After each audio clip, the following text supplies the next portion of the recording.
Good morning, Theo Vinny Travels family. It's me, Theo Vinny, and I'm here at the bus stop on my way to my next destination. This morning, I will be visiting a city that has about 1,000 years worth of rich history that has connections to both the First and Third Reich. It's here in northern Bavaria, Franconia area, part of Germany. You know me, I love Franconia. And with this city, it's not only rich in history, it has rich in culinary food, has a rich social atmosphere. There's a little bit of everything to do in this city. Let's come along and let's figure out where I'm going.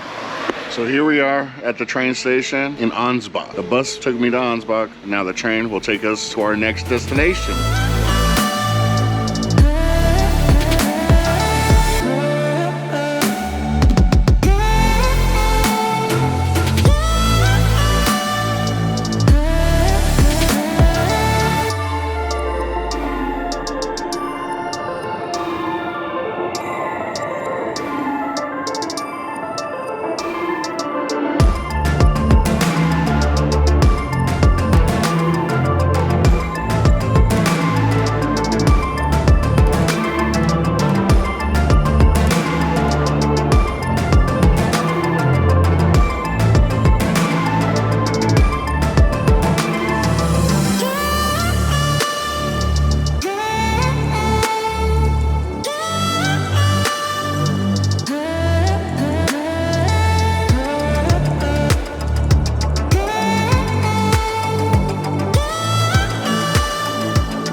So right now I just left the Bahnhof, or the Hauptbahnhof as they say here in Germany. That's right across the street. That's the Nuremberg Hauptbahnhof. If you get off on any train pretty much that leads you to Nuremberg, it's gonna drop you off right there. And when it drops you off, you're literally smack dab in downtown Nuremberg. You cross the street right in front of the train station and bam! Welcome to medieval times. This is the actual walls of Old Town Nuremberg. And ironically about these walls is they were only breached one time throughout their history. Can you guess what year that was? 1945, World War II. Pretty interesting fact.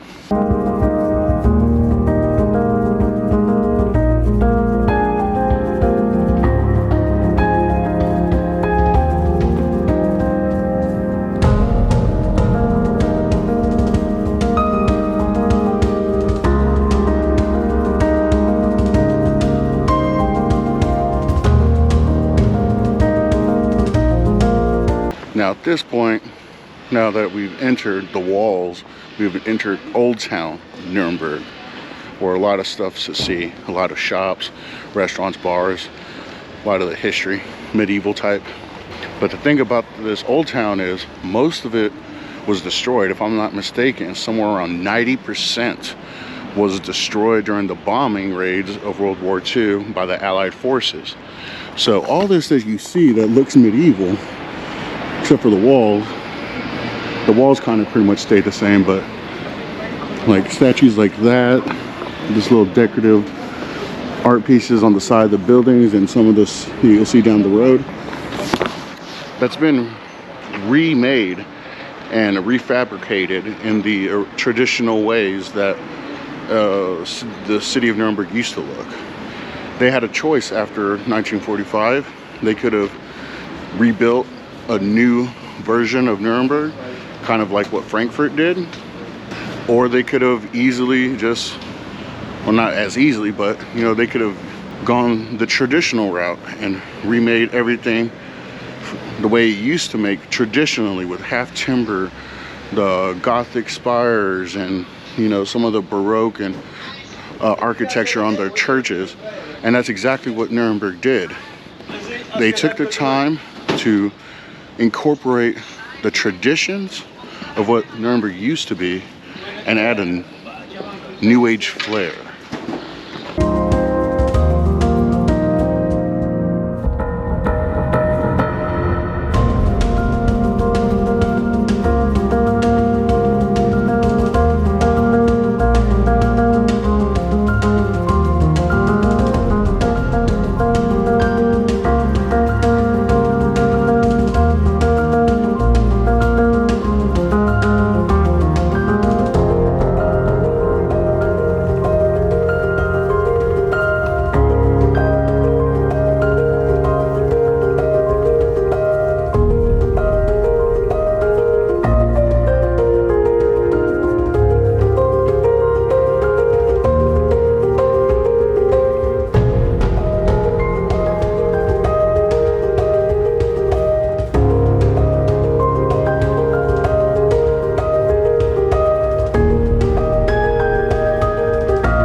As the case with most cities in Europe, they are straddled or built upon a river of some sort.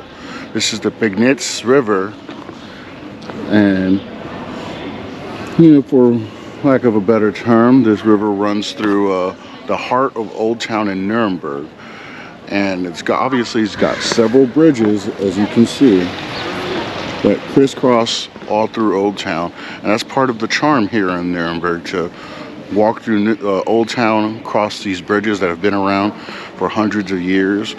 And the really cool thing about this portion of the river and this bridge in particular is you get an amazing view of the old hospital that has a wing that was built upon a little section of bridge straddling the river. That's pretty neat also, at least in my opinion.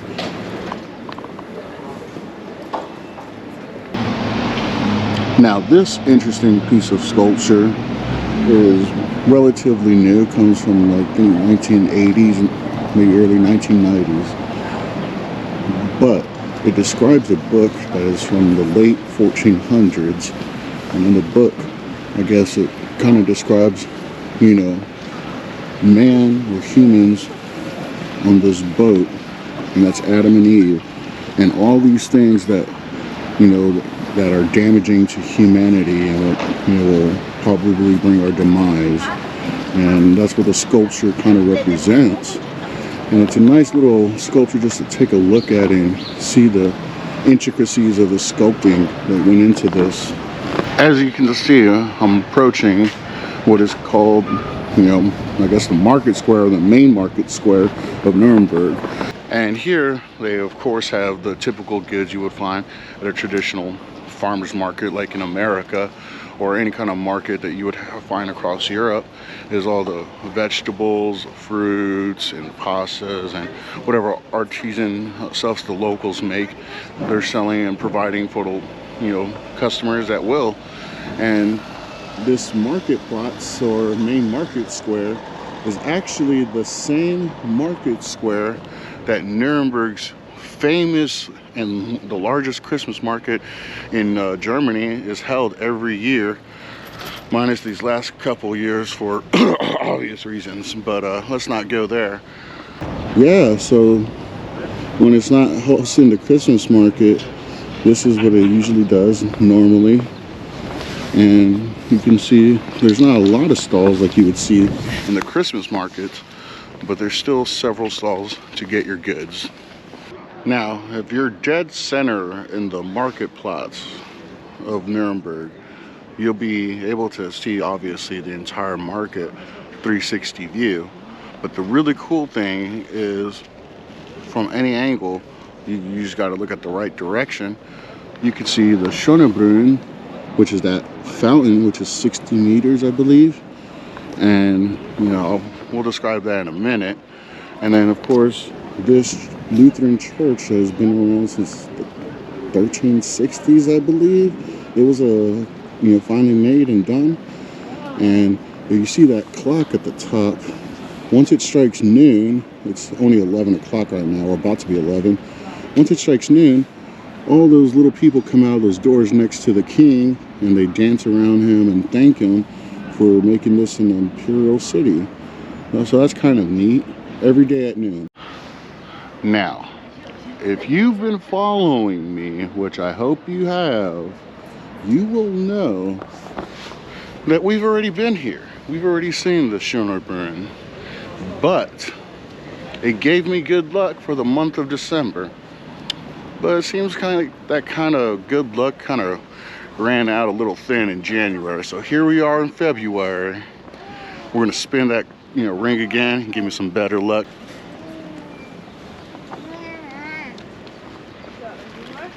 So I'm gonna give y'all a little hint, since y'all are my family and everything.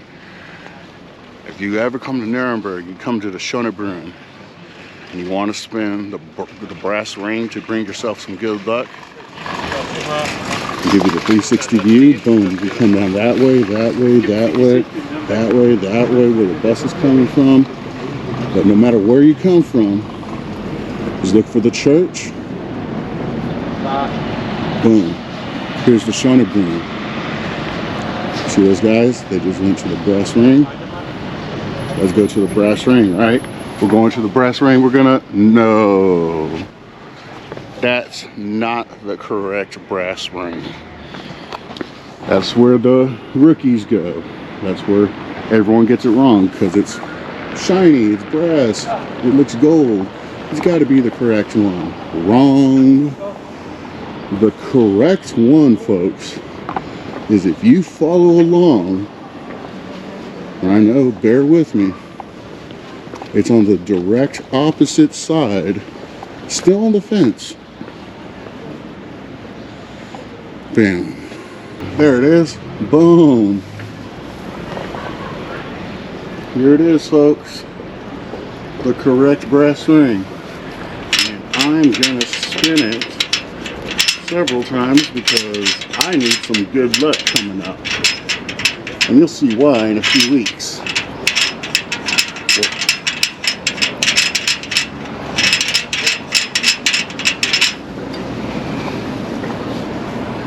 Going there, look at that little dude.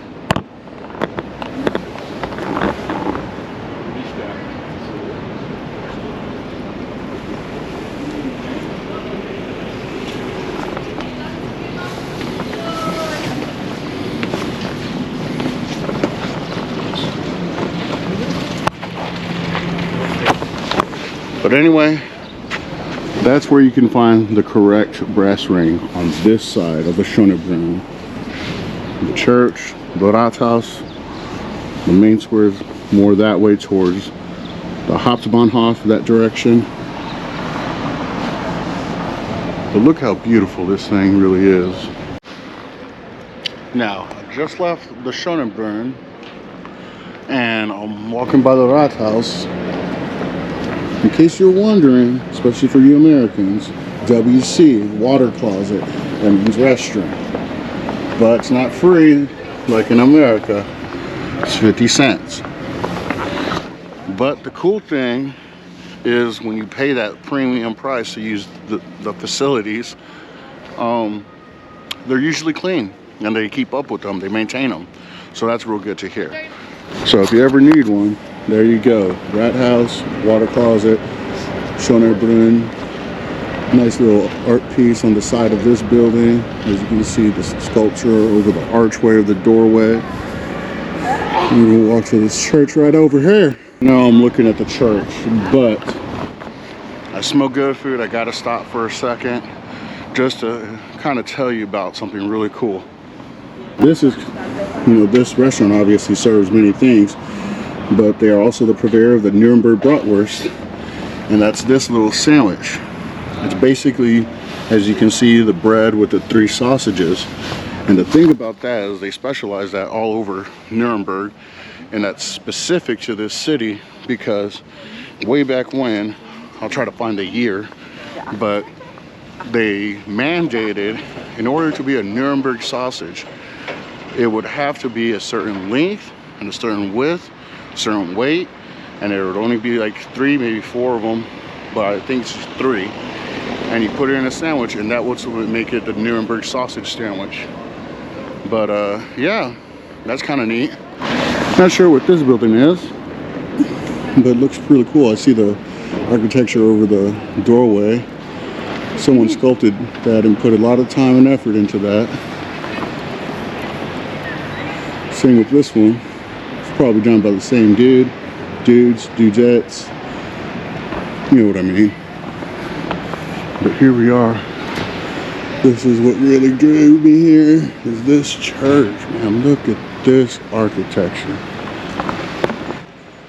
Man, it's like every few feet you see something just really eye-catching and just, for a Texan like me, out of this world.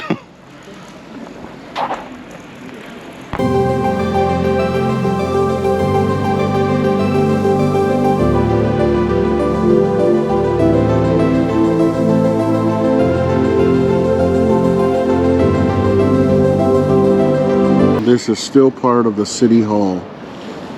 That's why it's so intricately decorated. Right here, of course, I've been looking at the church. This is St. Sebaldus Church, and it was made in 1275. And in case you don't know, that was during the medieval times. And it's pretty much the same, minus the roof was heavily damaged during World War II. But luckily, a lot of the interior was, you know, unharmed by the bombings. So that was really good. I'm gonna see if we can get some better, you know, angles of this church. Me personally, I love churches and the architecture and the history.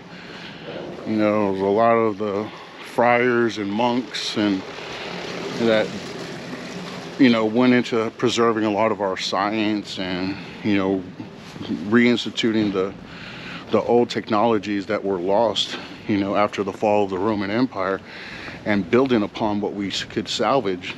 When I say we, I mean humans as in general. I wasn't doing any of the research or anything personally.